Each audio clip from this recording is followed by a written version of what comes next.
Bonjour à tous, bonjour à toutes et tous. Je vais enlever mon masque dans quelques secondes quand j'aurai pris vraiment l'habitude de regarder en face de moi et avant de saluer tous mes co-intervenants. Je tiens à préciser pour ceux qui nous regardent que cette conférence se tient à 100% en ligne, contrairement à ce que nous avions annoncé. Mais les contraintes sanitaires nous ont obligés à plus de précautions encore. Donc, à part quelques personnes journalistes qui sont dans cette salle avec nous et que je remercie de leur présence, les autres sont en ligne. Donc voilà, je vais enlever mon masque, ça sera plus sympathique pour ceux qui nous regardent à l'écran, mais en essayant de ne plus trop tourner la tête pour ne pas polluer mes voisins. Donc bonjour encore une fois à toutes et tous. Un grand merci au Yacht Club de Monaco de nous accueillir, à Bernard d'Alessandri et à toute son équipe qui nous ont aidés à organiser cette rencontre, de la mise en lien avec Guillaume Pitron jusqu'à l'organisation de ce débat. Donc merci à toute l'équipe.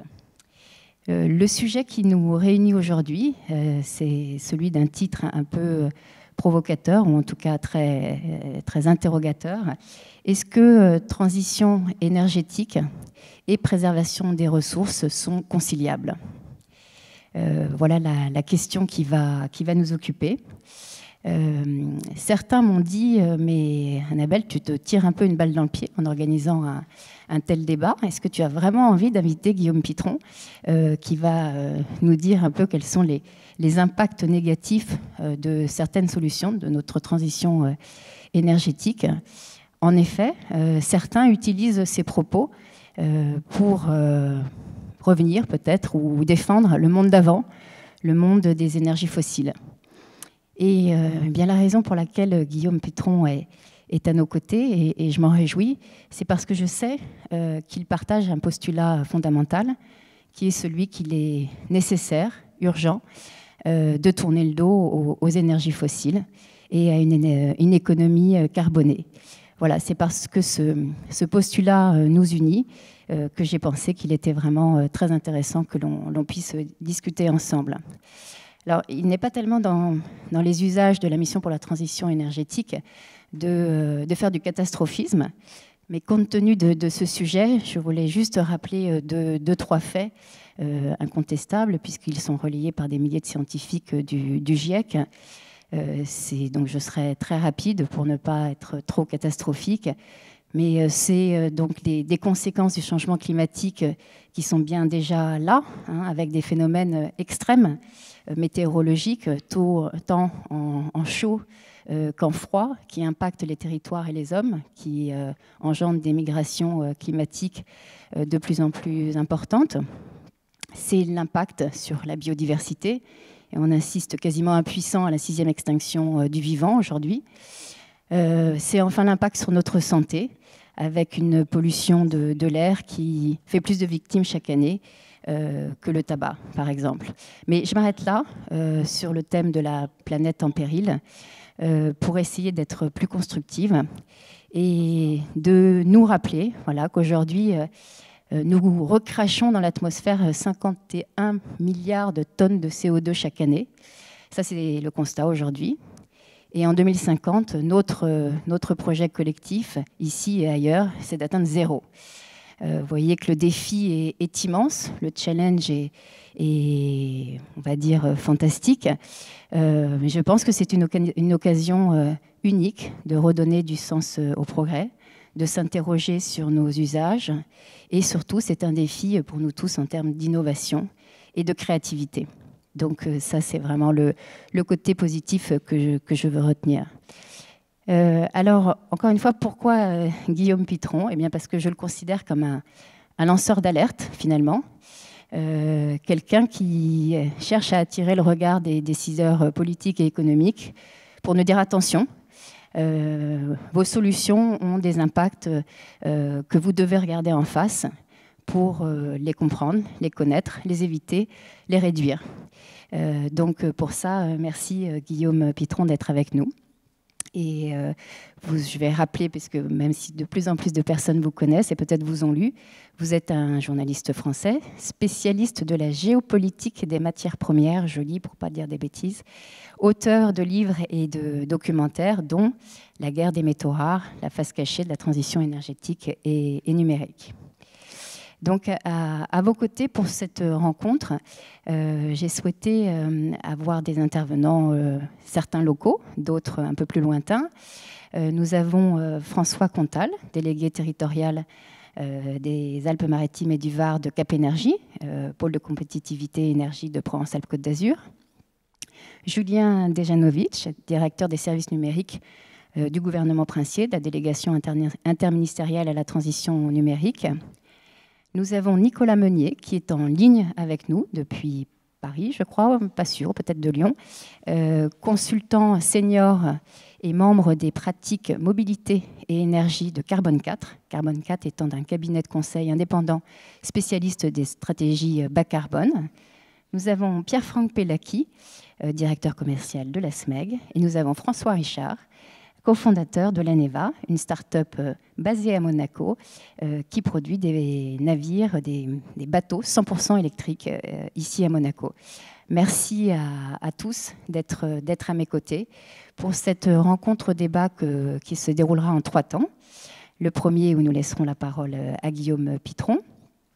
Le deuxième, où les intervenants que je viens de vous présenter réagiront, compléteront ces propos.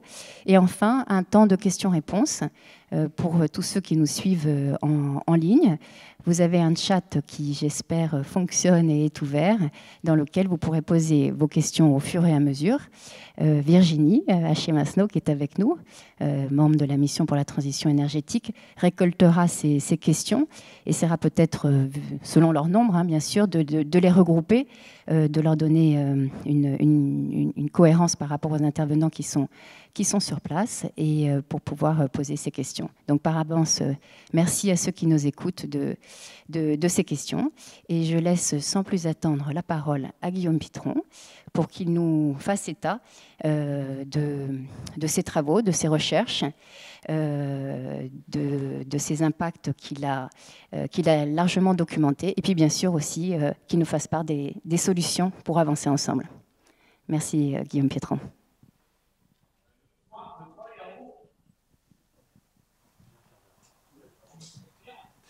Est-ce que vous m'entendez? Parfait, vous m'entendez, j'enlève mon masque dès que je peux. Je voudrais vraiment vous remercier, Annabelle Gégeur-Sédou, de m'avoir invité, et également à vous tous d'être présents, parce que, effectivement, le constat que je vais dresser, suivi de solutions, n'est pas forcément un constat agréable à entendre, et je pense qu'il faut une certaine dose d'honnêteté, peut-être même d'humilité, peut-être même de courage pour accepter de bien vouloir me faire venir ici pour parler de ces enjeux entourant la transition énergétique. C'est beaucoup mieux comme ça. En un quart d'heure, je vais essayer de vous expliquer quels sont les enjeux, certains faits que j'ai pu observer autour de ces enjeux de transition énergétique, et puis également vous expliquer, une fois ce constat dressé, qu'est-ce qu'on fait et comment est-ce que, non pas on freine la transition, mais comment est-ce qu'on l'accélère. Je suis journaliste, je suis documentariste. J'ai travaillé pendant 6 ans sur ces questions de matières premières, que sont les métaux rares, je reviendrai sur leur définition. Et je nourris mon propos d'observation de terrain, parce que d'abord ce qui m'importe c'est de voir ce dont je vous parle. Donc dans la mesure du possible, j'essaie de me rendre sur le terrain, dans les mines, en Amérique latine, en Amérique du Nord, en Afrique, en Asie, pour pouvoir porter mon propos par des observations qui sont vérifiées. Et puis également, naturellement, tout cela est nourri de beaucoup de rencontres sur divers continents avec des centaines de spécialistes, de chercheurs ou tout simplement de gens du terrain qui également nourrissent cette observation qui est une observation qui est transversale, où se mêlent des enjeux à la fois écologiques, économiques, géopolitiques. Nous sommes dans un âge de métal. Nous rentrons dans un siècle de métal. Ce sont les mots de Christelle Bory, la patronne d'Eramet, récemment dans la presse française. Eramet, une société minière française. J'aime bien cette expression parce que nous étions dans un siècle de charbon, purement de charbon jusqu'à la fin du 19e, et puis un siècle de pétrole au XXe siècle, et puis à la faveur de la transition énergétique, nous basculons dans un siècle qui sera toujours de charbon et de pétrole, mais également un siècle de métal, parce que les technologies vertes, panneaux solaires, éoliennes, voitures électriques, ont besoin de quantités importantes, voire phénoménales, de ressources minières pour pouvoir être industrialisées. Des ressources minières tout à fait abondantes, des métaux abondants. On a besoin de cuivre, de fer, d'aluminium, de zinc, beaucoup de cuivre, notamment pour les technologies vertes. Je rappelle qu'il faut 3-4 fois plus de cuivre, jusqu'à 3-4 fois plus de cuivre pour une voiture électrique par rapport à une voiture thermique. Il faut jusqu'à 17 tonnes de cuivre pour pouvoir accorder une éolienne offshore au réseau électrique. Donc le cuivre étant un métal abondant, mais extrêmement important pour la transition énergétique. Et puis la transition énergétique se nourrit de matières premières aux noms plus exotiques, gallium, indium, antimoine, cobalt, tungstène, terres rares, une classe de métaux rares, beryllium, je peux en citer une trentaine comme cela, des métaux qui sont souvent rassemblés sous le vocable de métaux rares. Qu'est-ce qu'on appelle métaux rares depuis des décennies, voire des siècles? Ce sont des métaux qui sont plus rares que les métaux abondants. C'est-à-dire qu'ils sont 1000, 2000, 3000 fois plus dilués dans l'écorce terrestre que ces fameux métaux abondants que je citais au départ.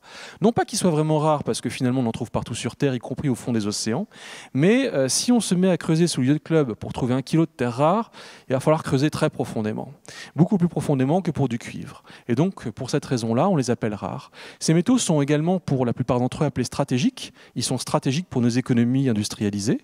Nos économies, nous avons besoin en France, nous avons un comité des métaux stratégiques en France, avec une liste de métaux stratégiques qui sont souvent les mêmes que ces métaux rares pour des industries aussi stratégiques que la médecine, la santé, l'aérospatiale, l'automobile. Et puis ce sont des métaux qu'on appelle critiques parce que la Commission européenne les considère pour une bonne partie d'entre eux comme critiques parce qu'il y a des risques de pénurie d'approvisionnement compte tenu de la tension entre l'offre et la demande. Donc on parle de rareté relative, de métaux stratégiques et de criticité, de métaux critiques. Ces matières premières sont recherchées pour les technologies vertes parce qu'elles ont des propriétés physiques et chimiques extraordinaires qui les rendent très recherché. Et mon travail de journaliste pendant 6 ans a consisté à aller chercher l'origine de ces matières premières en allant jusque dans les lieux où on les extrait, les mines, et également se poser la question de tous les enjeux économiques et géopolitiques qu'ils charrient. Lorsqu'on regarde la transition énergétique sous cet angle-là, alors en fait on découvre des problématiques qu'on ne connaissait pas forcément. D'abord des problématiques écologiques, c'est le premier point. Écologique, pourquoi? Parce que extraire et raffiner ces matières premières, c'est polluant. Et c'est polluant, et donc il y a un paradoxe que pour faire du propre, il faut faire du sale. Et c'est polluant parce que ce sont des procédés qui nécessitent de raffiner énormément de matières premières, donc un déplacement de matière très fort. Ce sont des procédés qui sont énergivores, qui nécessitent de mobiliser beaucoup d'énergie, qui n'est pas forcément propre à l'origine. Ça peut être une énergie carbonée pour ensuite pouvoir raffiner ces matières premières. Ça nécessite également beaucoup d'eau. Et dans les divers endroits où je me suis déplacé dans le monde pour constater ces effets, j'ai toujours été frappé, notamment en Chine, de voir à quel point il y avait un décalage entre le discours sur l'apparente propreté de ces technologies et l'envers bien moins propre. Et pourquoi ne le sait-on pas? Parce que en fait, les mines de métaux rares et de métaux tout court, pour la plupart d'entre elles, pour l'extraordinaire majorité d'entre elles, ne se trouvent pas dans les pays occidentaux. Elles se trouvent souvent dans des pays en développement, à des milliers de kilomètres de chez nous. Et donc, cette pollution qui est invisibilisée, déportée, délocalisée, nous empêche d'avoir une analyse parfaitement claire de l'ensemble du cycle de vie d'une technologie verte, non pas seulement quand elle fonctionne, mais depuis la mine jusqu'à la décharge. Et donc il y a un enjeu écologique qui est lourd ici, qui consiste à bien comprendre, à bien analyser cette pollution générée par les technologies vertes. Il y a un enjeu économique qui découle du fait que nous ne sommes pas aujourd'hui en mesure d'extraire ces matières premières pour nous-mêmes. Nous en avons confié l'extraction à des pays miniers, comme j'ai dit, et souvent la Chine, qui en détient le leadership, voire pour certaines d'entre elles le monopole. Qui dit monopole dit naturellement tentative de la Chine, et c'est le cas depuis 20 ans, 25 ans, de retenir l'extraction de ces matières, pas l'extraction, mais la commercialisation de ces matières premières à l'égard, enfin à destination du monde extérieur, donc de retenir ces exportations et de conserver ces matières premières pour elles-mêmes, pour son propre développement. La Chine remonte la chaîne de valeur et ne veut plus seulement vendre du minerai, mais du métal, mais des aimants permanents, pas seulement des aimants permanents, mais des produits finis, que ce soit des batteries ou bien même des voitures électriques. Et donc cette remontée de la chaîne de valeur signifie qu'il y a un basculement de la création de valeur opérée pour la fabrication des technologies vertes. Depuis, il y a un risque de basculement depuis l'Occident vers notamment les pays asiatiques et la Chine en particulier. Donc cet enjeu économique est important, il découle de notre dépendance aux approvisionnements chinois, de notre manque de souveraineté sur notre capacité, notre manque de souveraineté minérale. Et puis il y a un dernier point géopolitique qui est où demain irons-nous chercher toujours plus de ces matières premières pour pouvoir fabriquer nos propres batteries, pour pouvoir développer nos propres panneaux solaires et planter nos propres éoliennes. Et là, il faut bien comprendre qu'il y a une géopolitique des énergies renouvelables qui est en train de se cristalliser sous nos yeux, c'est-à-dire qu'à mesure que nos besoins en ces matières premières vont s'accélérer, ce sont peut-être moins des pays du Moyen-Orient riches de leur pétrole qui vont compter sur la carte du monde, et peut-être davantage des pays miniers comme l'Indonésie, le Chili, l'Australie, la Russie, la Chine, bien évidemment, qui vont voir leur rôle s'asseoir, gagner en importance, parce qu'il faudra bien qu'on aille commercer avec ces pays pour garantir notre accès à ces ressources stratégiques. Ces pays ne voudront pas seulement nous vendre le métal, ils voudront, comme le fait la Chine, remonter la chaîne de valeur et nous vendre les batteries. Et donc, il y a un coup à jouer, si je puis dire, de la part de ces pays, pour ces pays-là, qui sont riches de lithium, de cobalt, de terres rares, de graphite et autres, en remontant cette chaîne de valeur et en tirant le meilleur parti économique, mais également géopolitique, de notre dépendance, de notre besoin en ces matières premières qu'ils peuvent nous fournir. Et donc, il y a une géopolitique des énergies vertes qui, peut-être, espérons que non, espérons que nous soyons assez sages pour l'éviter, pourrait générer de nouveaux conflits, de nouvelles tensions géopolitiques, compte tenu de l'importance de ces matières premières. Alors, une fois que je vous ai dit ça, et Annabelle Geiger-Sédou l'a dit, il ne s'agit pas, partant de ce constat, de décider, d'en tirer la conclusion qu'il ne faut pas faire cette transition énergétique. Je vous dis ça parce que je le constate, mais l'objectif, c'est bien de réaliser la transition. Et l'objectif, c'est non pas de la freiner avec ce constat, mais au contraire de l'accélérer. Je pense que nous rentrons dans un âge 2.0 de la transition énergétique. L'âge 2.0, c'est quoi? Ça consiste non pas à se dire, est-ce qu'il faut faire la transition? Tout le monde est d'accord. En tout cas, moi, je suis à fond pour cela. Il faut la réaliser. En réalité, la question, c'est comment. Et je pense que nous rentrons dans l'âge du comment. Comment est-ce qu'on fait cette transition pour éviter que les nouveaux défis générés par l'extraction, le raffinage, la commercialisation de ces matières premières stratégiques, rares et critiques ne génèrent pas autant de défis que ceux qu'elle promettait et qu'elle a déjà contribué à résoudre à mesure que, en tout cas dans nos mix électriques, on se passe progressivement du pétrole et du charbon. Et donc, si on veut réussir cette transition, il faut prendre en compte ces problématiques-là. D'où un certain nombre de solutions qu'il faut mener. Et il me reste 5 minutes pour vous parler de ces solutions, de sorte que nous puissions réussir et accélérer la transition énergétique en ne reproduisant pas dans l'âge des métaux rares les erreurs que nous avons dont nous avons pu être responsables dans les âges du pétrole ou du charbon. Alors, qu'est-ce qu'on fait? D'abord, la première chose à faire, c'est de prendre conscience de la vérité écologique de ces technologies. Parce qu'en fait, c'est pas évident de comprendre, c'est contre-intuitif de dire qu'il faut faire du sale pour faire du propre. Les ACV, les analyses de cycle de vie existent, mais sont-elles suffisamment connues des consommateurs, qui souvent ne savent même pas ce que ACV veut dire? Sont-elles suffisamment connues des politiciens? Sommes-nous d'ailleurs d'accord sur les ACV? Sommes-nous d'accord pour faire des ACV non pas européennes ou françaises, mais des ACV mondiales? Parce que c'est pas tout de regarder si une voiture électrique est propre en France, il faut quand même regarder si elle est propre en Chine, parce que le nuage de toxicité chinois, il traverse les frontières pour arriver jusqu'en Chine, le charbon qui permet notamment de faire l'électricité pour les batteries des voitures électriques.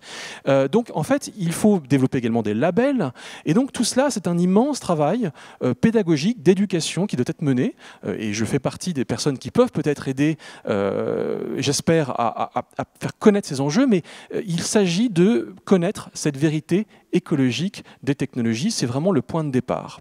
Ensuite, il y a un deuxième un deuxième défi qui est celui de connaître et d'assainir ces chaînes d'approvisionnement de ces matières premières.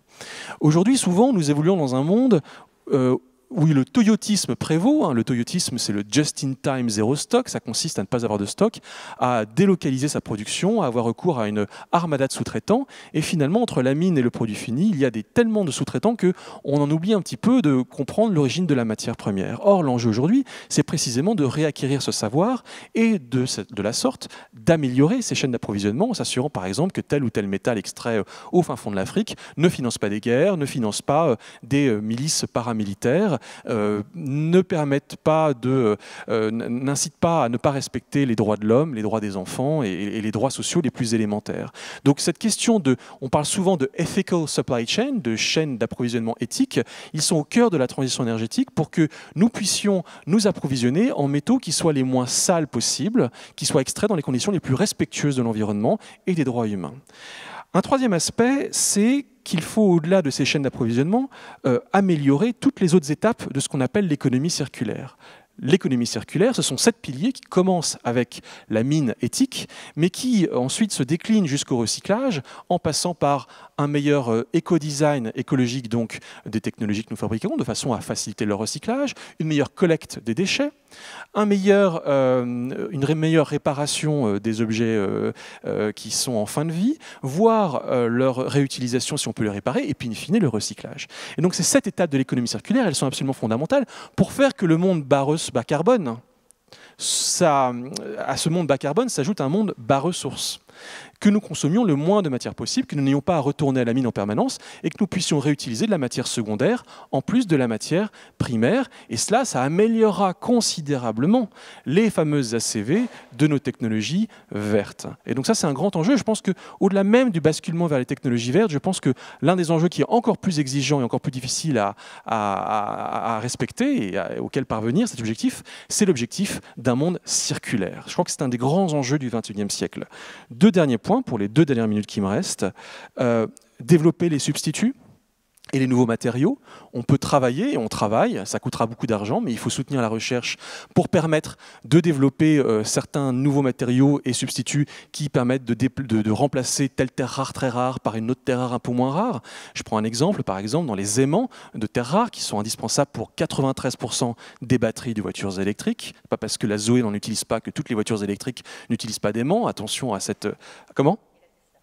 Alors, les Tesla commencent tout à en utiliser, figurez-vous, parce que maintenant Musk s'est remis aux aimants permanents, parce qu'en fait, ça allège le moteur des voitures électriques, et donc il se passe du cuivre qui est trop lourd, il bascule sur les aimants, et du coup, en fait, les Tesla sont toutes, en tout cas pour une très grande partie, en train de se mettre en fait aux aimants, parce que ça améliore l'autonomie de la voiture. En tout cas, comment est-ce qu'on se passe du néodyme, qui est une terre rare importante et stratégique dans les aimants, on la remplace peut-être par du cérium, par exemple, c'est ce qu'essaient de faire les Japonais, et le cérium est une terre rare moins rare, donc moins compliquée à extraire, moins énergivore à extraire, moins polluante, et ainsi, par la grâce de ces nouveaux matériaux, eh bien, on peut réussir à limiter l'impact écologique des technologies vertes. Et puis, enfin, il y a un point qui est probablement le plus important de tous, et je sais qu'il est important aux oreilles d'Annabelle Geiger-Sédou, c'est que il faut certainement aller beaucoup plus loin que ces simples changements technologiques. Moi, je crois sincèrement que si on pense que en changeant de voiture, en achetant une électrique et en mettant un panneau solaire sur son toit, on va sauver la planète, je pense qu'on va se retrouver dans quelques années ici, quelques décennies, avec autant de problèmes que ceux qu'on avait réussi à résoudre en basculant dans l'après-pétrole.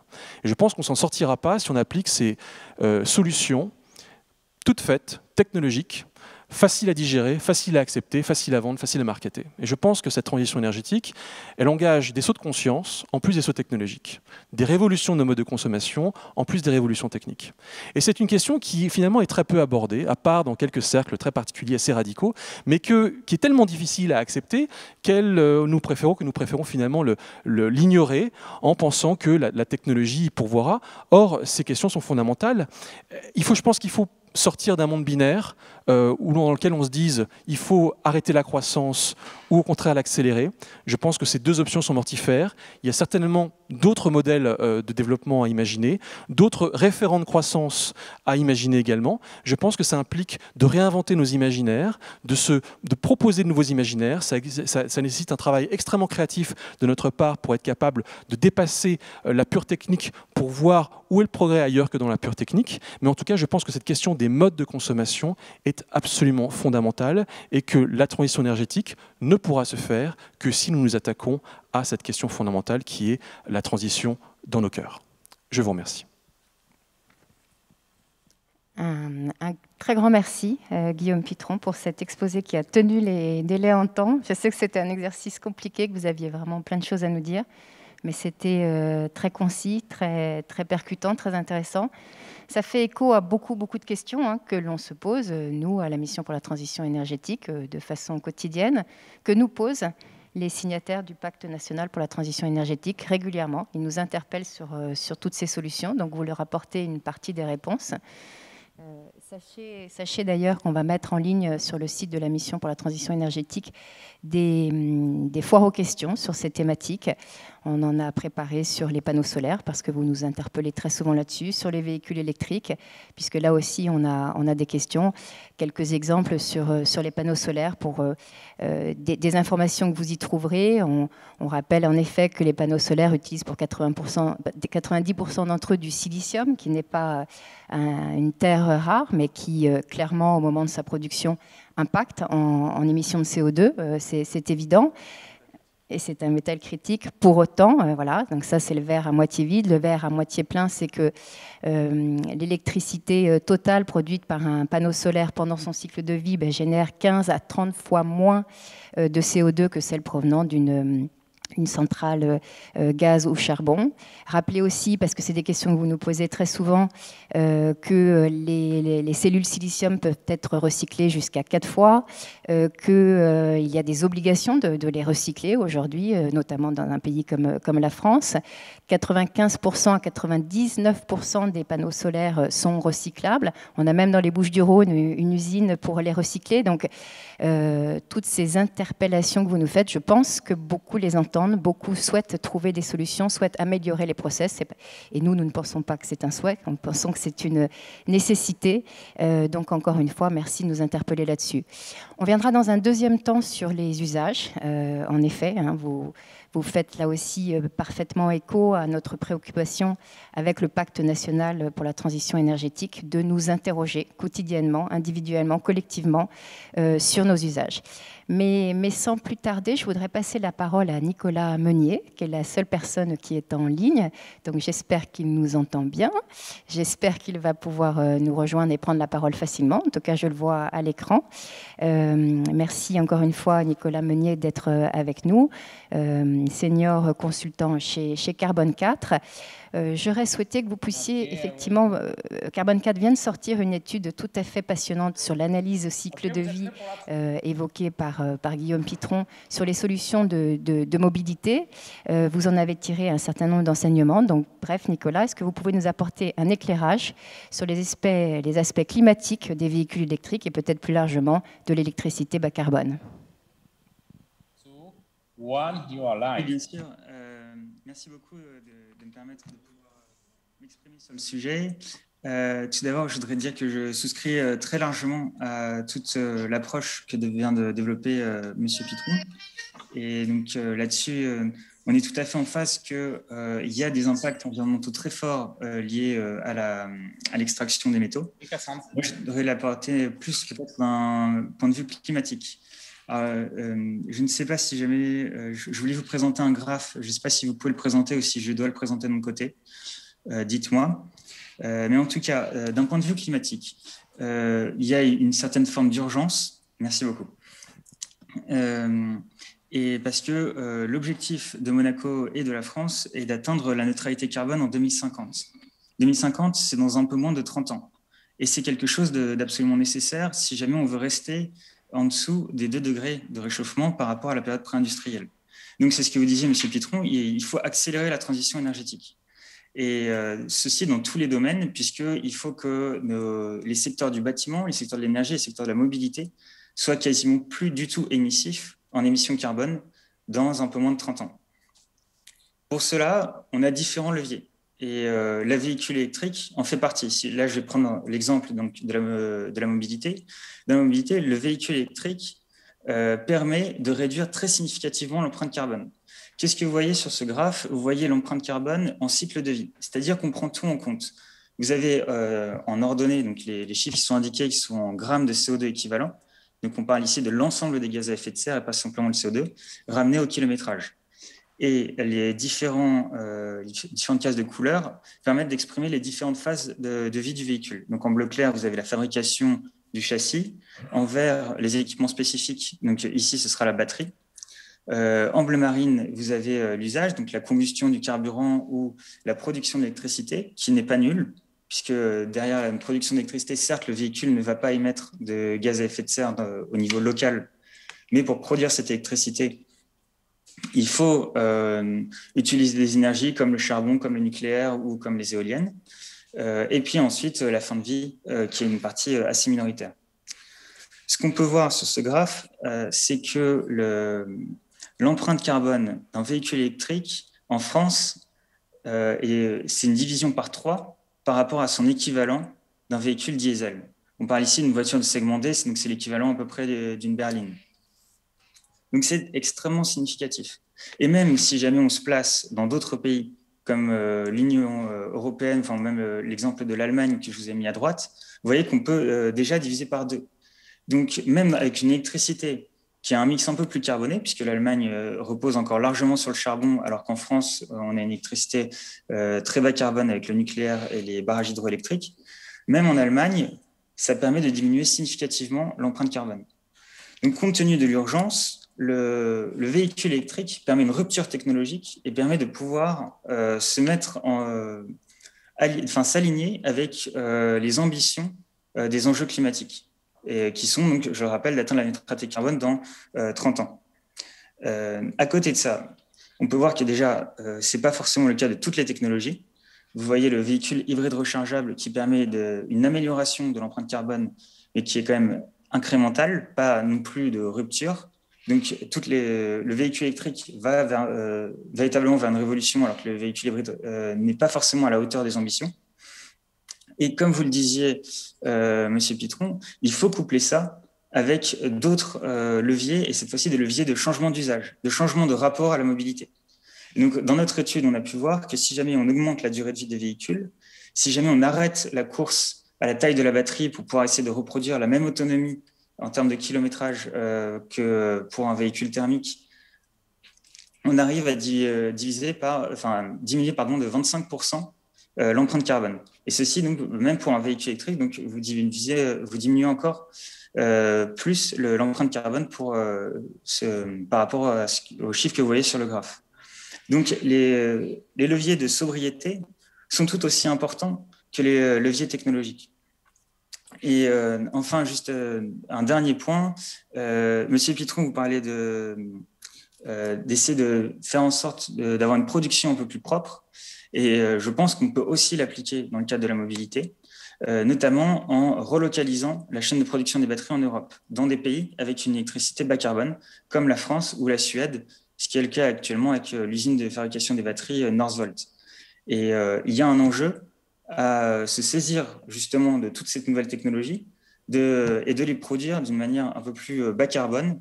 Et avec la production, rien que l'assemblage des cellules et des packs de batteries dans des pays bas carbone comme la France ou la Suède, on peut diminuer l'empreinte carbone par rapport à la case verte que vous voyez ici. Donc, dans tous les cas, quels que soient les leviers qu'on va utiliser, il y aura un impact environnemental. Et le but, c'est de minimiser cet impact tout en essayant d'arriver à atteindre les objectifs climatiques qui sont extrêmement ambitieux d'ici 30 ans. Et pour ça, il faut 2 leviers, la technologie et la sobriété. Un très grand merci, Nicolas. C'était vraiment très intéressant de vous entendre. Et puisqu'en Principauté, on a une politique très proactive pour le développement de la mobilité électrique, c'est vraiment important qu'on ait parfaitement en tête tous ces enjeux et surtout toutes ces évolutions à venir. On va tourner la tête vers la transition numérique. Et mon voisin Julien Dejanovic, donc directeur des services numériques de la délégation interministérielle à la transition numérique, avec là aussi ce double regard, celui de ne pas oublier à quel point les solutions numériques peuvent être aussi des réponses et peuvent rendre plus efficace, plus efficiente la transition énergétique pour mieux gérer les flux d'électricité, pour mieux intégrer les flux des énergies renouvelables, pour encourager le covoiturage ou la mobilité douce et plein d'autres choses encore, comme on le fait par exemple avec Klaxit en principauté. Voilà, c'est pour cette raison, Julien, que je souhaitais te donner la parole pour que tu nous éclaires sur les actions mises en place en principauté, tant pour faciliter cette transition énergétique grâce aux outils numériques, mais aussi, parce que je sais que vous en avez pleinement conscience, comment réduire les impacts aussi de cette transition numérique. Oui, merci Annabelle. Alors, oui, sur les 5 minutes, je vais répondre donc à la question en 2 temps. Le premier temps, c'est la transition numérique dans le cadre de la principauté, notamment autour des questions de mobilité douce, de modalités de mobilité.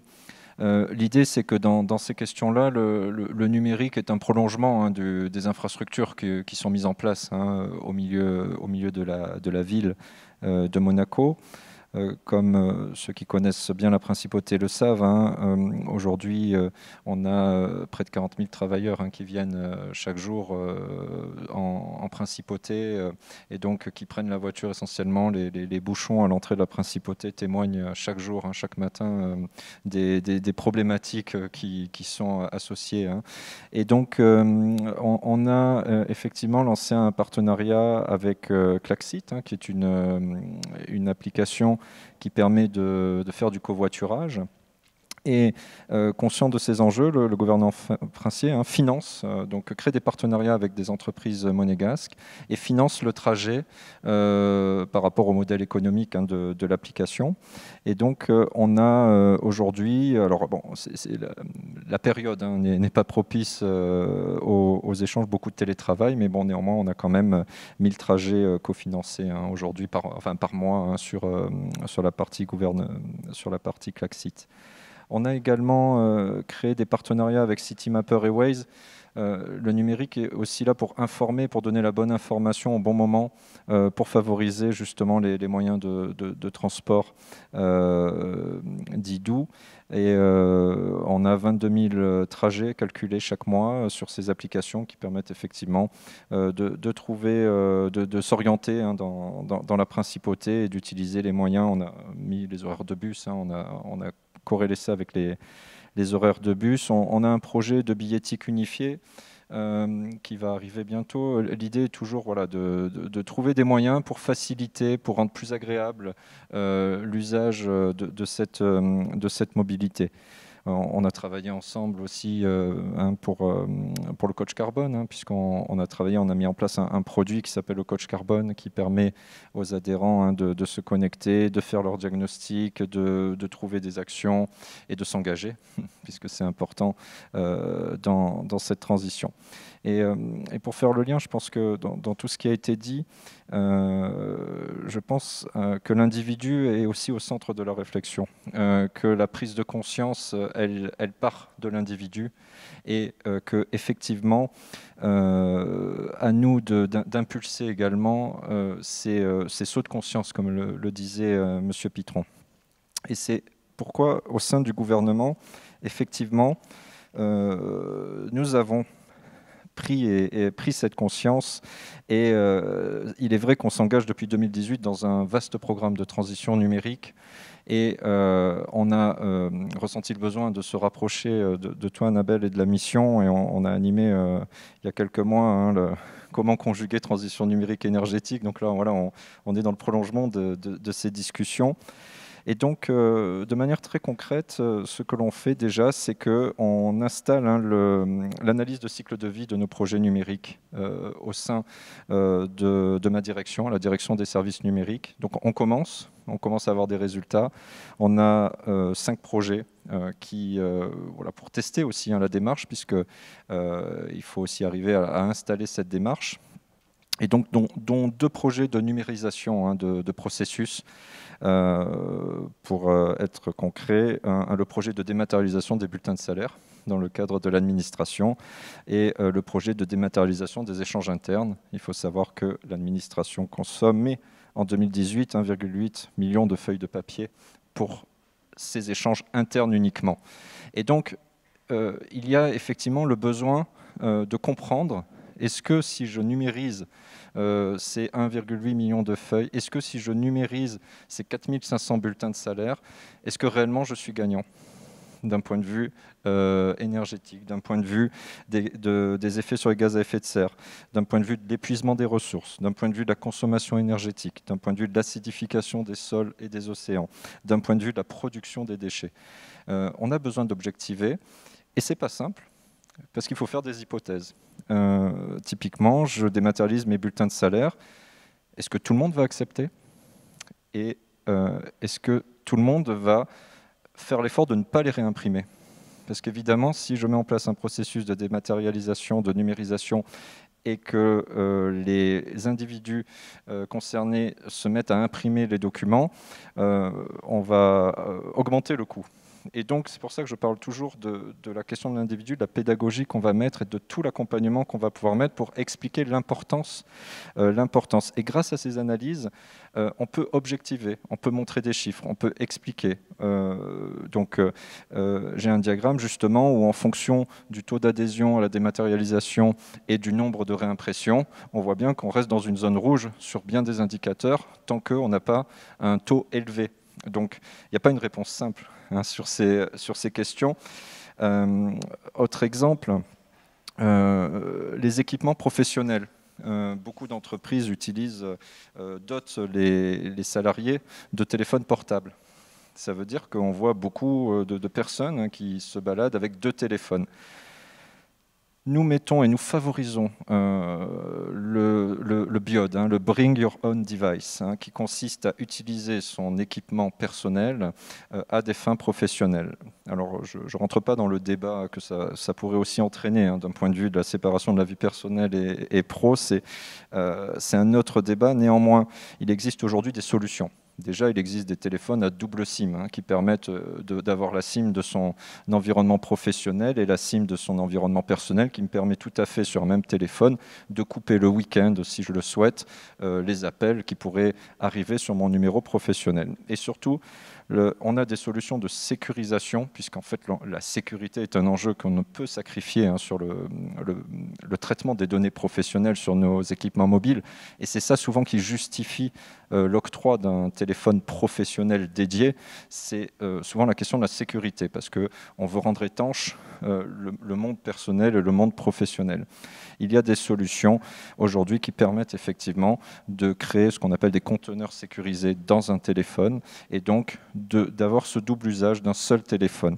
Il faut savoir que on encourage là plus de 1000 Bring Your Own Device, ce qui est chiffré donc en gain, puisqu'on a fait une analyse de cycle de vie, à moins 47% d'épuisement des ressources nous concernant. Et alors le chiffre m'a étonné, 65 tonnes de matière, alors pas de métaux rares évidemment, mais de matière au sens large, puisque pour extraire quelques grammes de métaux rares, il va falloir casser des roches, et donc c'est 65 tonnes, et c'est 88 kilos de déchets électroniques que l'on économise. Si j'ai encore une minute, on a effectivement aussi des actions qui sont assez classiques d'amélioration du recyclage en partenariat avec la SMA de Monaco, mais surtout, et je pense que c'est un point important, l'intégration d'un questionnaire environnemental, analyse de cycle de vie, dans nos appels d'offres pour nos futurs marchés. C'est-à-dire qu'on commence à questionner de manière concrète et précise les prestataires, les fournisseurs, quant au label de leurs équipements, quant à l'éco-conception, quant aux éventuellement analyses qu'ils auraient fait de leurs équipements, Et ce questionnaire que l'on installe maintenant systématiquement sur nos appels d'offres entre en ligne de compte dans la notation de l'offre. Donc, il fait partie des critères, pas au même niveau, il faut l'admettre, que le prix ou d'autres critères fonctionnels, mais il fait partie des critères. Et ce que je trouve intéressant, c'est qu'on va commencer à installer effectivement l'idée dans l'écosystème qu'il va falloir aussi être comptable et expliquer d'où viennent les équipements, comment ils fonctionnent, ce qu'ils consomment, et que ça va faire partie des critères de choix pour le gouvernement princier. Mais je l'espère que, puisqu'on avait partagé avec des entreprises lors de notre première conférence, j'espère aussi que des entreprises vont s'accaparer ce questionnaire et également le faire, parce que je pense que c'est comme ça aussi, par un phénomène de tache d'huile, que l'on peut aussi arriver à continuer dans ce schéma-là. La mutualisation d'équipements également. Il y a toujours un enjeu dans les infrastructures techniques, sécurité versus effectivement rationalisation des équipements. On doit trouver des solutions pour mutualiser certains équipements. On a des équipements notamment de chiffrement qui peuvent être assez conséquents. Il faut arriver à les utiliser pour différents processus. Ça nécessite des gymnastiques intellectuelles et techniques, mais ça doit aussi pouvoir se faire. Il faut arriver à aller dans ce sens-là. Voilà, je pense que c'est bon. Merci beaucoup, Julien, de ces exemples très concrets. Et qui, encore une fois, nous interpelle sur les solutions que l'on peut mettre à disposition et l'usage qui en est fait. Et on voit qu'il y a parfois un petit décalage dans le temps. En tout cas, je pense que c'est vraiment important que, surtout à Monaco, on sache que la transition numérique s'interroge clairement sur son impact et met beaucoup en œuvre pour le maîtriser. Alors, à Monaco aussi, je me tourne vers François Richard. On a cette fierté d'avoir une start-up qui produit des bateaux 100% électriques.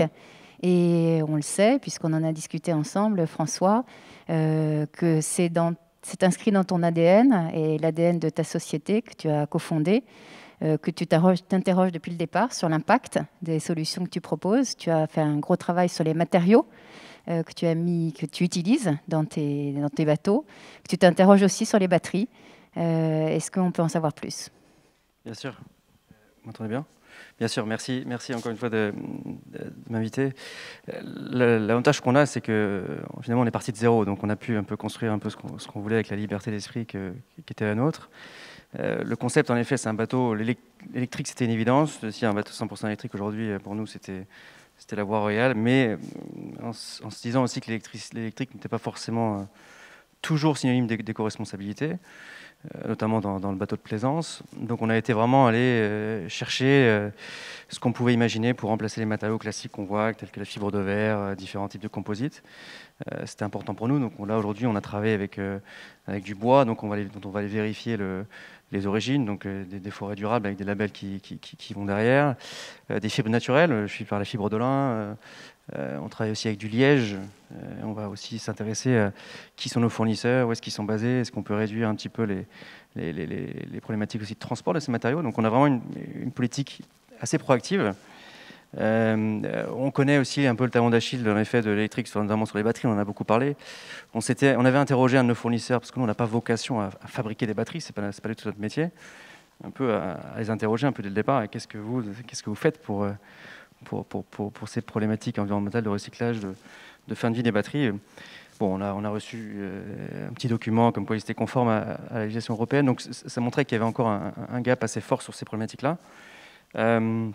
Néanmoins, on continue à s'intéresser à ces problématiques-là.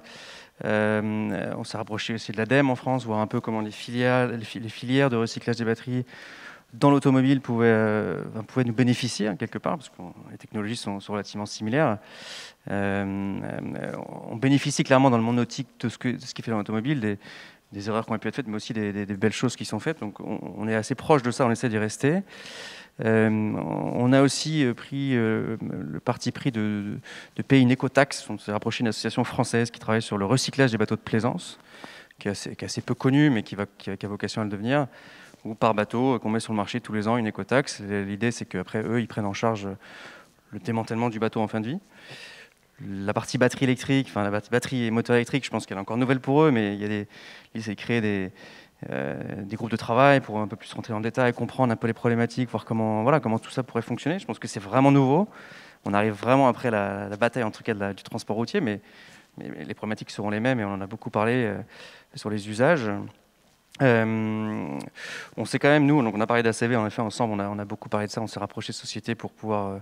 on pense que c'est la prochaine étape pour nous d'aller vraiment dans une analyse du cycle de vie très détaillée. Est-ce qu'elle sera au niveau européen, mondial, bon, tout ça, ce sera... on pourra en discuter, mais c'est vrai que pour nous, c'est vraiment valider un peu la démarche, faire un état des lieux de là où on en est et voir comment on peut continuer à aller plus loin. C'est vrai que le choix de tous ces matériaux le plus durable possible, l'anti-fouling sans cuivre, enfin des genres de choses, ça peut avoir un coût. En tout cas, ça prend plus d'énergie que d'aller au magasin du coin et prendre le produit que tout le monde utilise. Mais je pense que pour nous, c'est comme on l'a dit en introduction, c'est notre ADN, donc on prend plaisir à le faire, entre guillemets. On a quand même fait une sorte de mini ACV pour notamment notre labellisation à la fondation de Bertrand Piccard. Donc on s'est rendu compte, on a calculé à peu près un gain en CO2 par bateau par saison de 350 tonnes, ce qui représente quand même pas mal. Il ne faut pas oublier qu'un bateau a besoin de pas mal d'énergie pour aller forcer l'eau et avancer. Donc c'est vrai si on multiplie ça par un certain nombre de bateaux de plaisance qu'on peut voir dans les ports, on peut rapidement arriver à des chiffres qui sont intéressants en termes de réduction de CO2. Et aussi, on a une démarche proactive pour comprendre la problématique de nos clients. Je pense notamment aux hôtels qui ont des certifications assez fortes dans toute l'hôtellerie. Et l'idée pour nous, c'est de pouvoir avoir une interaction forte pour comprendre comment eux, ils vont vers ces certifications et comment nous, on peut apporter de petites briques finalement à leur démarche. Et donc ça, on a des discussions hyper intéressantes avec les hôteliers ici en Principauté et au-delà. Donc voilà, on a vraiment une démarche proactive. On a commencé il y a 3 ans, mais on sent que là, ça commence à se développer. Il y a d'autres matériaux sur lesquels on regarde. On regarde aussi d'autres technologies pour réduire l'énergie nécessaire dans le bateau. Du coup, pouvoir à capacité batterie égale, pouvoir faire au plus d'autonomie. Donc ça permettrait aussi de réduire cette partie-là. Il y a aussi une contrainte de toute façon économique pour nous. La batterie, c'est ce qui coûte le plus cher dans le bateau. Donc on a aussi intérêt à réduire ça. Mais on voit en tout cas des marchés éclore. Donc, je parlais de l'hôtellerie, il y a aussi la partie ici, notamment assez forte à Monaco sur le super yacht. On a beaucoup de demandes sur le tender de yacht. Il y a un marché finalement assez facile entre guillemets pour une première démarche vers le vert, parce que ce petit bateau qui est rentré dans le grand pourrait se charger sur le générateur. Enfin voilà, on n'a pas besoin d'énergie supplémentaire à installer. Et puis on discute aussi beaucoup sur la partie infrastructure de recharge. On a la chance de rejoindre une association qui a vocation européenne justement à travailler sur ces problématiques de demain. Si on a 50 bateaux de plaisance électrique dans un port, comment on fait pour les recharger? Comment le port s'adapte? Est-ce qu'on est capable de répondre aujourd'hui? Je pense que la réponse aujourd'hui n'est pas forcément évidente, mais c'est pareil, c'est un peu le problème de la poule et l'œuf. C'est en train de se développer. Je pense que les autorités portuaires et politiques en général comprennent ces enjeux. Il y a quelques projets de loi sur réserver des places de port aux bateaux électriques pour justement favoriser leur essor. Et je pense que ça va dans le bon sens. Donc nous, on est assez contents d'être assez pionniers sur le sujet. Et puis on a quelques projets pour monter en gamme de bateaux aussi, pour répondre à d'autres besoins qui vont tout à fait éclore dans le monde maritime. Voilà. Merci beaucoup François. Merci ça me vous. permet de rappeler que quasiment 100% de nos quais sont électrifiés aujourd'hui. Alors non pas pour la recharge de futurs bateaux électriques, mais en tout cas pour qu'à quai, ils puissent fonctionner à l'électricité et donc ne pas émettre de pollution quand ils sont à quai. J'aimerais que les sociétés de l'ancien monde se posent autant de questions que tu t'en poses sur leur impact environnemental. J'aimerais que ce soit partagé par tous et pas que ce ne soit pas simplement le challenge de cette nouvelle économie décarbonée. Mais ceci étant dit, je vous propose de passer à une réflexion plutôt sur cette nécessaire sobriété des usages auxquels Guillaume Pitron a fait référence, objectif que nous partageons, que nous pensons tout aussi nécessaire. Et pour cela, je vais laisser la parole à Pierre-Franck Pellacchi, directeur commercial de la SMEG, notre fournisseur d'électricité, pour ceux qui ne le savent pas. Pierre-Franck, comment à la SMEG vous accompagnez les acteurs publics et privés dans leur efficacité énergétique et vers la sobriété énergétique ? Écoute, Annabelle, c'est une très bonne question parce que le constat que l'on fait, c'est que malheureusement, même aujourd'hui, engager les consommateurs vers une démarche de maîtrise de l'énergie s'avère très difficile. On a un a priori naïf qui nous ferait dire que la perspective d'économie financière pourrait suffire, mais en fait, on constate qu'il n'en est rien. Et alors, on ne s'est pas du tout concerté avec Guillaume Pitroux, mais je vais employer exactement ces mots. Notre avis, c'est qu'il y a une étape importante, indispensable et préalable, qui est la prise de conscience. Et sans cette prise de conscience, il n'y a rien qui peut être fait derrière. Alors, je vais utiliser un exemple que j'aime bien utiliser. Certains l'auront peut-être déjà entendu de ma part. Si je vous distribue des notes de supermarché, je pense que vous allez très facilement vous apercevoir de où on pourrait faire des gains financiers, des articles trop chers ou achetés en trop grande quantité ou quelque chose dont on pourrait se dispenser. Pour l'électricité, tout le monde a l'habitude qu'on peut l'utiliser de façon illimitée, on peut allumer n'importe quel appareil et le laisser brancher et ne plus s'en préoccuper. Et puis quand on reçoit la facture au bout d'un trimestre, si je vous dis vous avez consommé 1000 kWh, qu'est-ce que vous faites de cette information? Généralement, rien. Vous ne savez même pas ce que ça peut représenter 1000 kWh. Est-ce que c'est peu? Est-ce que c'est beaucoup? Qu'est-ce que vous auriez pu faire pour en consommer 900? Et même qu'est-ce que vous pourriez faire pour en consommer 900 ou 800 le trimestre d'après? Personne n'en sait rien. Et donc, nous, face à ce constat, alors je vais peut-être aller même plus loin, c'est que face à ce constat, on a interrogé les professionnels, parce qu'on se dit, bon, c'est peut-être le grand public qui n'a pas la notion, mais les professionnels, eux, doivent quand même bien gérer. Nous avons fait une étude pour le compte du gouvernement il y a quelques années, et on a été quand même assez effarés de voir que les professionnels, pour plus de 50%, ne savaient pas expliquer ce qu'ils faisaient de leur électricité. Donc cette prise de conscience, elle concerne le grand public, mais elle concerne aussi les professionnels. Et on s'est rendu compte qu'il y avait effectivement une grande action de pédagogie, d'accompagnement pour mener cette prise de conscience. Et pour que ce soit fait à assez grande échelle et pérenne, nous nous appuyons, et c'est en rebond avec ce qui a été dit tout à l'heure, sur des outils numériques.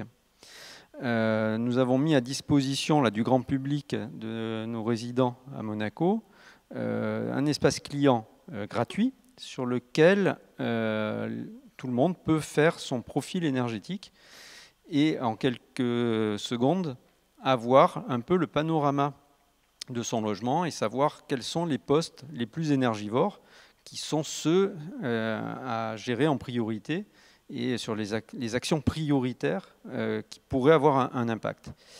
Le numérique a encore d'autres atouts, c'est que là on est en train de terminer le déploiement de compteurs communicants.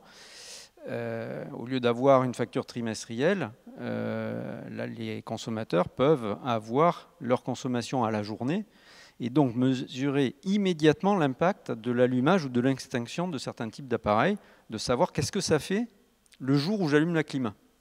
Quel impact ça a? Qu'est-ce qui se passe lorsqu'il fait froid et que je laisse les radiateurs allumés quand je pars travailler? Jusqu'à aujourd'hui, c'était impossible de le mesurer. Là, avec ces outils numériques, on peut en avoir une appréhension et puis se faire accompagner par des professionnels, alors par nous ou par son électricien. Et même soi-même, c'est quand même assez visuel de voir l'impact que peuvent avoir nos actions. Pour les professionnels, on est allé même un cran un peu plus loin, et ça c'est en partenariat avec la mission pour la transition énergétique qui a décidé et financé un programme qui est assez unique d'ailleurs, je pense, sur la planète, d'équipement de plusieurs secteurs d'activité sur Monaco, d'équipements qui est relié là aussi avec du numérique, d'algorithmes d'intelligence artificielle qui arrivent à reconstituer la consommation par type d'équipement. Et donc ces professionnels ont accès non pas seulement à leur courbe de consommation totale, mais aussi la courbe de consommation de l'éclairage, de la climatisation, de leur pompe, et de savoir où est-ce qu'il faut agir et comment il faut agir. Donc c'est un programme qui a été en plus certifié par Cap Énergie, François parlera après moi, mais bon, là, voilà, on se retrouve autour de ces enjeux. et qui fonctionne. C'est-à-dire que là, on arrive à avoir sur ces bâtiments équipés des gains énergétiques qui vont... Alors, il y a un grand écart type selon l'appétence des personnes qui exploitent à regarder ces données et à les utiliser au mieux, mais on atteint parfois même des moins 30% d'économie d'énergie sur une année. Et dans la prise de conscience, on s'aperçoit que cela explique aussi lorsqu'il y a des hausses. On a un site qui est venu nous voir parce qu'il a été instrumenté, puis quelque part le service après-vente a été contacté parce qu'ils n'étaient pas contents. On dit, ben voilà, j'ai équipé, puis là, je consomme plus. Et en analysant les courbes, on a vu qu'ils ont eu un équipement qui est tombé en panne. Pendant la panne, ça a surconsommé, mais une fois qu'ils ont réparé l'appareil, ils sont revenus à une consommation normale. Et si on corrigeait de cet épisode, ils ont bien fait des économies d'énergie. Et donc cette vertu, à la fois explicative, pédagogique, de suivi, est absolument indispensable pour ensuite entamer les actions. Et bon, entamer les actions, après, là c'est une autre aventure. Mais en tous les cas, moi c'est le focus que je voulais donner aujourd'hui, c'est que le monde énergétique mérite encore énormément de pédagogie. Merci Pierre-Franck pour ce témoignage tout à fait intéressant. Tu as fait le lien avec Cap Énergie, donc je vais tout de suite donner la parole à François Contal, directeur territorial Alpes-Maritimes Var de Cap Énergie. François, est-ce que justement vous pouvez un peu nous informer là en termes de veille techno et de solutions sur le marché ou à venir pour faciliter cette efficacité énergétique et cette sobriété? Oui, merci Annabelle, merci à tous. En fait, j'ai choisi l'angle finalement du smart grid parce que finalement le smart grid est une mise en cohérence à l'échelle locale avec les ressources locales, d'optimisation et de sobriété d'un certain nombre de solutions.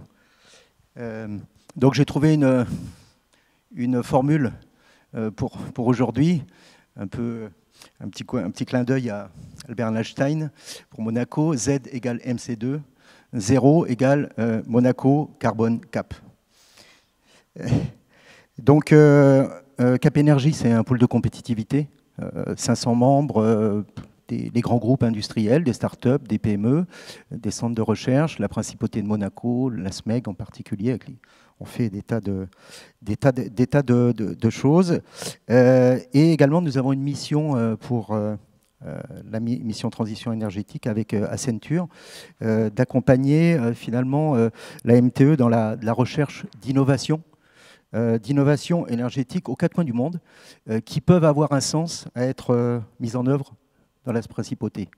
Mais cet angle innovation intègre dans les réflexions qu'on a et dans les avis qu'on donne sur ces innovations, intègre l'impact environnemental global qui est donné qui est proposé donc dans les projets. Et chose intéressante pour réagir tout à l'heure à votre propos, M. Pitron, c'est qu'en fait, dans les innovations qui sont labellisées par Cap Énergie, par nos experts, l'approche, il y a une double approche, nouvelle en tout cas qui se développe, c'est que dans tous les cas, l'aspect cycle de vie de l'innovation qui décarbonée, on est dans l'énergie décarbonée. Cette innovation, c'est pas uniquement l'innovation en tant que telle qui doit décarboner, mais c'est également l'ensemble du cycle de vie de la production jusqu'à le recyclage des matériaux qui sont utilisés. Alors, bon, j'ai trouvé une définition du smart grid, il y en a plein, mais pour moi, c'est l'optimisation à l'échelle d'un périmètre, des ressources énergétiques mobilisables, locales, le plus possible, et en adéquation avec les besoins des occupants, que ce soit des habitations, du tertiaire, de l'industrie, des ports, des aéroports, en recherchant la sobriété sans renoncer au confort. Et comme le disait Pierre-Franck tout à l'heure, d'avoir un appartement chauffé quand on n'y est pas, ça n'améliore pas le confort. Par contre, quand on rentre et qu'on a la température adéquate, là, c'est du confort. Et l'objectif est bien de viser un objectif de zéro émission polluante. Alors le périmètre, il est de plusieurs bâtiments, d'un quartier, d'une ville. En tout cas, plus il est large, plus on aura des effets environnementaux positifs et économiques, puisque cet aspect est également important. Alors, quelles ressources énergétiques? On a l'électricité du réseau, hein, qui était, on peut passer à la suivante. Bon, on ne va pas passer sur ces détails, sur ces schémas très complexes, mais c'est juste pour vous dire une chose. Avant, c'était très simple. On avait un producteur centralisé d'électricité qui ensuite distribuait des usages qui étaient assez simples finalement, avec une adéquation production-consommation, puisqu'on ne pouvait pas stocker. Et aujourd'hui, c'est beaucoup plus compliqué. On a toujours ce producteur centralisé, mais on a des énergies renouvelables intermittentes qui viennent donc sur ce réseau, soit sur le réseau, soit en autoconsommation individuelle, collective. Donc ça complexifie complètement. Et en plus, on a des usages qui sont de plus en plus complexes. En particulier, les bornes de recharge pour les véhicules électriques, où si on ne fait rien et que tout le monde se branche en rentrant du bureau et met sa prise pour recharger, on fait exploser le réseau, ou alors il faut construire le double de centrales nucléaires. Donc il y a toute une approche d'optimisation. Il ne faut pas rejeter le progrès, le véhicule électrique est un progrès sur des tas d'aspects, mais il faut le manager et le gérer de façon intelligente. Ensuite, exceptionnellement, enfin, important et à développer, les gisements naturels qui sont issus du ciel, de la mer ou de la terre. On a sur tous les territoires, et ici en particulier, dans notre région, la chance de pouvoir bénéficier à la fois du ciel et du soleil, de la mer et des ressources souterraines. Et le soleil donc pour le photovoltaïque et le solaire thermique, le vent pour l'éolien, l'eau pour les rivières, des rivières pour l'hydraulique, la mer avec ses mouvements de surface et également en profondeur, en particulier parce que la NO c'est le meilleur, le moyen de stockage le plus simple et le moins cher, c'est qu'on a une eau à 10-15 mètres ou à 20 mètres qui est quasiment à température constante, autour de 15 degrés, ce qui veut dire que l'hiver, cette eau est plus chaude que l'air, et donc on récupère des calories, et l'été, elle est plus fraîche que l'air, et donc on récupère des frigories. Donc, et Monaco le sait très bien, c'est un précurseur des installations de thalassothermie, et il y a depuis 20 ans, plus encore. Et donc aujourd'hui, il y a encore 2 nouvelles installations qui vont être mises en service, construites dans les mois qui viennent. Également, il y a la géothermie qui est sous-exploitée en particulier en France, qui permet de récupérer de la chaleur dans les nappes phréatiques de profondeur plus ou moins élevée. Hein. On peut aller à 10 mètres, comme on peut aller à 1000 mètres, chercher de la chaleur. Et puis il y a les gaz verts, les biogaz, issus de la décomposition des déchets pour la mobilité, ou injectés dans les réseaux de gaz, en partie ou en totalité. Et puis, on en parle, et il y a des nombreux projets qui explosent un peu partout en France et en Europe, sur l'hydrogène vert, hein, pas l'hydrogène issu des hydrocarbures, mais l'hydrogène à partir des ENR, qui ont de grandes perspectives de développement, qu'on peut transformer soit en électricité, hein, pour la mobilité, etc., même pour les bâtiments, et puis également qu'on pourra demain injecter dans des gaz, dans les tuyaux, à 100% pour alimenter des chaudières, par exemple. Et le deuxième point, c'est la performance. Bon, pour que toute cette chaîne énergétique soit vertueuse, il faut que tous ces maillons soient les plus performants possibles. C'est comme dans une chaîne stéréo, hein, vous pouvez avoir un super ampli, si les enceintes sont de mauvaise qualité, eh ben, le résultat produit par la chaîne stéréo sera de mauvaise qualité. Le premier point, c'est la sobriété. Les bâtiments doivent être le plus économes possible, par l'isolation, les pare-soleils, les menuiseries, le vitrage, la sobriété des systèmes de chauffage et de refroidissement, les appareils ménagers qui consomment de moins en moins d'énergie, et la production d'énergie renouvelable sur les toitures, en particulier photovoltaïques, quand c'est possible. Juste un petit point sur la courbe de charge électrique, cher à Pierre Franck et à la SMEC comme à EDF. L'intérêt de ces périmètres pour les smart grids, c'est d'avoir finalement la possibilité de lisser les usages de différents consommateurs qui ont des appels de puissance à des heures et à des moments différents. Par exemple, si vous avez une industrie qui travaille 24 heures, 7 jours sur 7, et que vous avez des écoles qui ne fonctionnent pas en période normale, le week-end et pendant les périodes de vacances, ça permet d'agglomérer ces puissances et d'avoir finalement une courbe de charge qui est la plus basse possible, parce que si vous additionnez toutes ces puissances sans les agglomérer et sans les faire foisonner, eh bien, notre ami la SMEG va devoir dimensionner ses réseaux sur le maxi de puissance qui pourrait être appelé. Et dans ce cas-là, on a effectivement une économie au niveau de l'investissement sur ces réseaux et au niveau de leur gestion.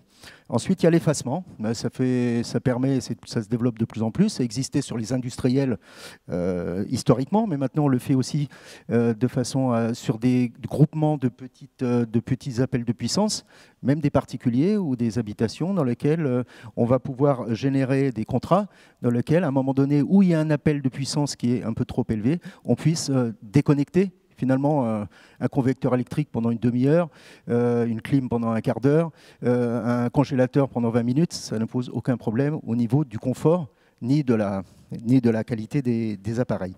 Le stockage, c'est un élément, je parlais tout à l'heure de la mer, hein, qui est un outil de stockage naturel exceptionnel, mais c'est une brique qui devient essentielle dans ce dispositif d'optimisation, car en fait, elle permet d'engranger de l'énergie quand elle est produite de façon abondante, par exemple photovoltaïque la journée, c'est peut-être pas à midi qu'on a besoin de plus d'électricité. Donc historiquement, on a les batteries, mais elles vont devenir, j'espère, de plus en plus performantes et de moins en moins encombrantes, et de plus en plus avec des coûts qui seront moins élevés. Mais on a également, on le voit dans nos labellisations, hein, des innovations qui aujourd'hui sont dans les tiroirs, parce qu'elles sont en développement trop coûteuses, mais qui, à développement à grande échelle, et avec des impacts aussi, une considération environnementale et pas seulement économique, pourront également se développer. On a l'énergie magnétique, le volant d'inertie, l'air comprimé, les supercondensateurs. Donc on a des tas de pistes pour évoluer. Je fais un peu le parallèle avec les ordinateurs qui ont envoyé en 69, la fusée sur la Lune pour les premiers pas, la taille des ordinateurs par rapport à ceux qu'on a aujourd'hui sur nos bureaux. Alors, les batteries de voitures électriques seront également un moyen de stockage très important, puisque quand quasiment tout le monde aura une voiture électrique, les batteries seront l'équivalent de nos centrales nucléaires. Donc il y a le principe du véhicule to grid qui consistera à non seulement injecter, quand on en a besoin, utiliser le réseau ou les énergies renouvelables pour alimenter la voiture, mais on pourra aussi se connecter dans l'autre sens pour aller réinjecter sur le réseau, à un moment donné, l'électricité qui est dans les batteries et dont on n'a pas besoin. Si on vous assure... Si la SMEG nous assure que le lendemain matin, la voiture est chargée à 6 heures quand je dois la prendre pour aller travailler, ça m'importe complètement si elle s'est déchargée 1 heure ou 2 la nuit, et si elle s'est rechargée, au lieu de se recharger à 19 heures, elle se recharge à 2 heures du matin. Voilà. Et ce qui est important par rapport à votre intervention, effectivement, la mesure des consommations qui permet... Et c'est pour ça que la data est quelque chose d'essentiel. Hein. Et aussi avec les travaux qui sont faits par la SMEG, la mesure des consommations qui permet de détecter des surconsommations, de les analyser et d'intervenir ensuite, soit par des automates, soit en appuyant sur des boutons, pour corriger les dysfonctionnements. Un nouveau métier qui vient d'émerger sur ces smart grids, c'est le métier de pilote énergétique.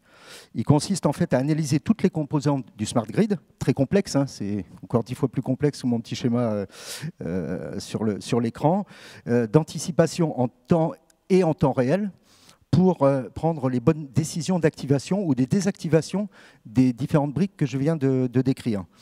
Pour cela, la collecte massive de données est capitale, des données de météo, des données d'historique du quartier, des données de disponibilité de la production centralisée et du prix de marché de l'électricité du réseau, la disponibilité des ENR, les stockages, etc.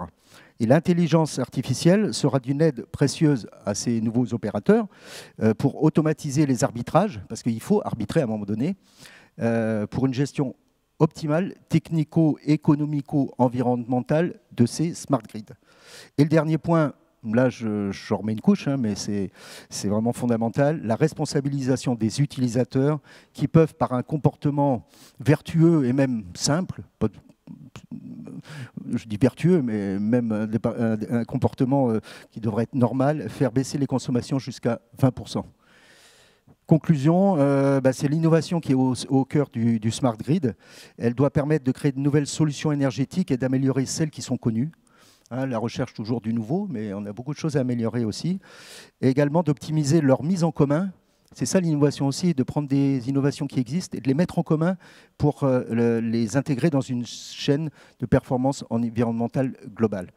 Et puis, je ne peux pas terminer sans la dernière diapo sur le biomimétisme, car je pense que c'est vraiment un pilier de toute cette innovation. C'est en fait une science qui s'inspire des formes, des matières, des propriétés, des processus et fonctions du vivant, en particulier à l'homme. Hein. On disait tout à l'heure avec Pierre-Franck, on arrive à garder une température de 37 degrés, quelle que soit la température extérieure, intérieure. On est un formidable, nous-mêmes, organisme de régulation énergétique. Et on a de nombreux exemples, hein, mais il faut aller beaucoup plus loin d'applications simples. Les pare-soleil orientables comme les ailes d'un papillon, le tracker PV, vous savez, celui qui tourne avec le soleil comme un tournesol pour optimiser la production, les pales d'hydroliennes qui ressemblent à inspirer des nageoires de poissons, ou des pales d'éoliennes qui s'inspirent des ailes des oiseaux. Je pense que cette voie d'avenir est fondamentale et qu'il faudrait s'investir plus massivement pour accompagner la recherche de nouvelles solutions que nous inspire la nature avec ses êtres vivants, mais avec pas seulement les êtres en tant que tels, mais leur organisation. Quand on voit les fourmis, les abeilles, les vols les bancs de poissons, les vols d'oiseaux migrateurs, on a des tas finalement de solutions à trouver. Et puis je terminerai sur une citation de Léonard de Vinci. « Va prendre tes leçons dans la nature, c'est là qu'est notre futur. » Merci à Léonard de Vinci et merci à vous toutes et tous. Merci François Cantal de nous rappeler ce foisonnement d'innovation. Mais je retiendrai de tes propos celui qui, à mon avis, a fait le lien de toutes vos interventions. Au cœur, il y a chacun d'entre nous et notre comportement, l'usage que l'on fera de toutes ces solutions. Et encore une fois, c'est bien l'idée du Pacte national pour la transition énergétique, que chacun d'entre nous s'interroge chaque jour sur chacun de ses actes et ses conséquences, son impact, pour le modifier et faire mieux et autrement. Je pense qu'on a quelques questions en ligne. Je vais laisser la parole à Virginie pour nous les relayer. Je voudrais m'excuser auprès de ceux qui nous ont écoutés parce que le chat n'a pas fonctionné pendant les bonnes 20 premières minutes, voire plus. Ce n'était pas du tout de la censure, soyez-en absolument convaincus, même si j'ai cru comprendre aussi par chat que certains s'insurgeaient sur la censure gouvernementale. Non, non, non, pas du tout, je vous assure. C'est bien aussi pour ça qu'on fait ce débat. C'est pour être le plus transparent possible sur toutes ces problématiques. Donc, il nous reste quelques temps pour les questions. On les aborde bien. Et si on ne pouvait pas toutes les traiter, on se débrouillera aussi pour les faire suivre aux intervenants. La première question concerne plutôt notre intervenant de Carbone Fort. Je ne sais pas si on peut le revoir à l'écran. Monsieur Meunier, on a une question sur la comparaison dans les différents véhicules sur l'usage du biogaz par les moteurs thermiques. Donc, qui nous a été adressé par Brice. Visiblement, dans le slide que vous nous avez présenté, on nous a aussi demandé si l'étude était en ligne. On mettra le lien de l'étude de Carbone Fort sur le site de la transition énergétique. Mais est-ce que vous avez opéré une comparaison avec l'usage du biogaz pour les moteurs thermiques ? Oui, tout à fait. Dans notre étude, en fait, on a voulu que notre étude soit la plus exhaustive possible. Donc, on a comparé l'empreinte carbone en cycle de vie pour différents segments, donc des voitures plutôt citadines, mais aussi des berlines, en allant jusqu'au bus et au camion, et en comparant toutes les motorisations, les principales motorisations qui existent à l'heure actuelle, donc l'essence, le diesel, mais aussi le gaz naturel, donc le gaz fossile, le biogaz, l'électricité et l'hydrogène. Par souci de concision et pour éviter de perdre tout le monde, je me suis concentré sur les véhicules électriques et le véhicule hybride. Mais ce qu'on conclut dans notre publication, c'est qu'il y a 3 motorisations qui sont réellement décarbonantes. C'est la motorisation au biogaz, au biométhane, le véhicule électrique à batterie et le véhicule à hydrogène si l'hydrogène est produit de manière décarbonée. Sachant que c'est un très important aussi, puisque aujourd'hui, la majorité de l'hydrogène est produit de manière très carbonée. Merci. Merci pour cette réponse. On a beaucoup de questions sur les voitures, justement. On a une question sur les voitures à hydrogène pour M. Pitron. Dans quelle mesure elle fait appel aux terres rares et dans quelle mesure c'est une solution d'avenir ou non, parce que la technologie de l'hydrogène est en fort développement actuellement. On n'entend plus parler que d'hydrogène comme on entendait parler beaucoup de véhicules électriques il y a quelques années. Et donc les questions qui se posent, c'est y a-t-il des problématiques de terres rares avec la technologie hydrogène?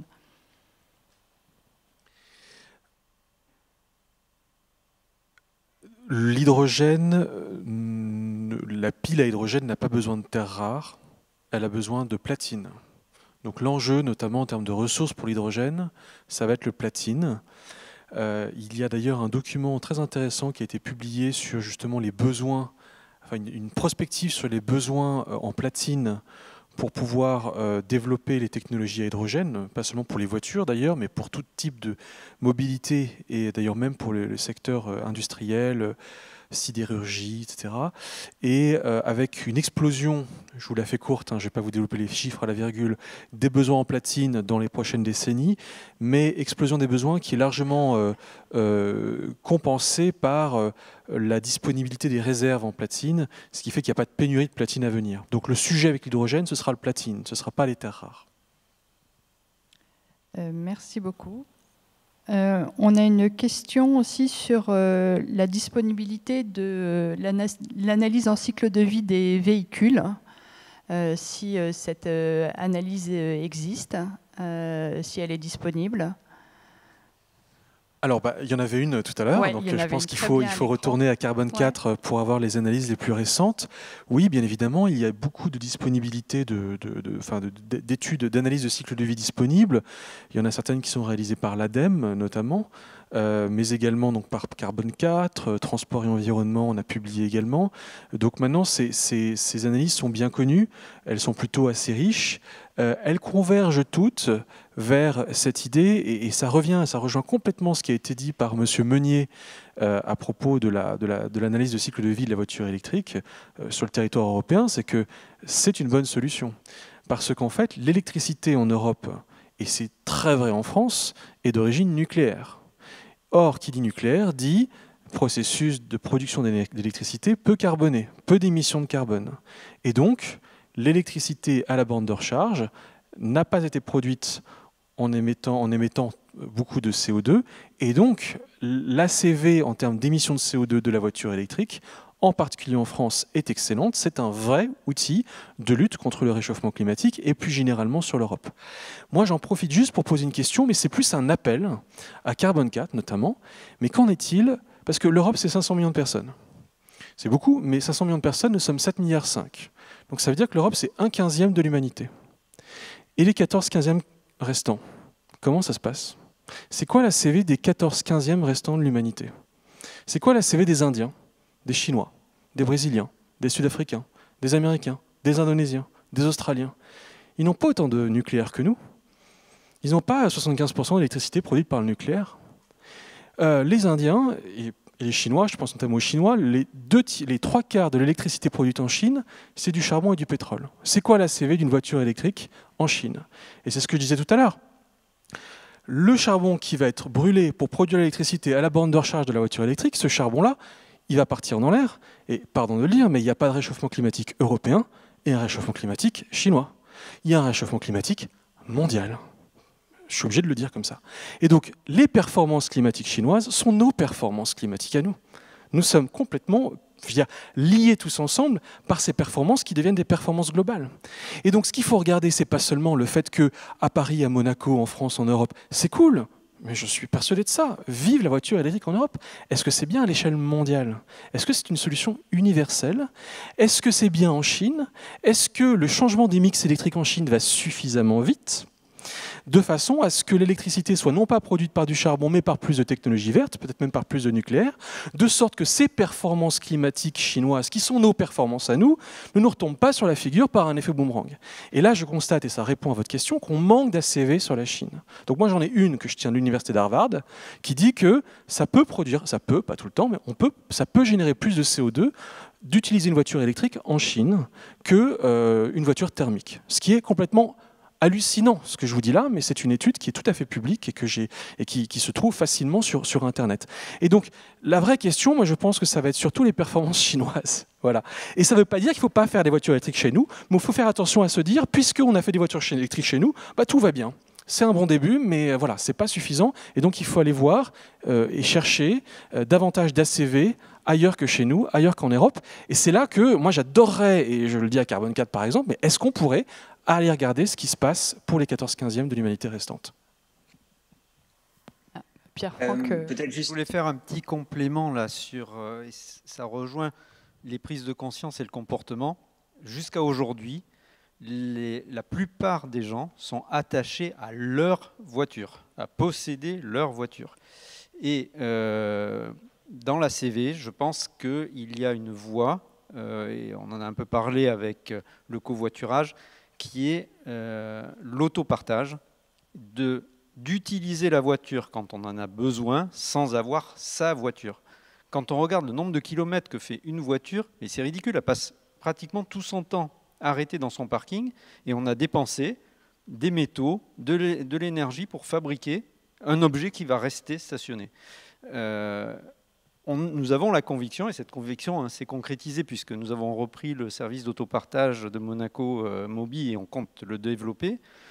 On a la conviction que l'autopartage est une voie également pour améliorer le cycle de vie, pour désengorger les parkings, pour avoir un autre comportement même au volant. Et c'est pour nous, je pense, une voie d'avenir, et là qui peut s'appliquer dans n'importe quel pays. Et... Pardon.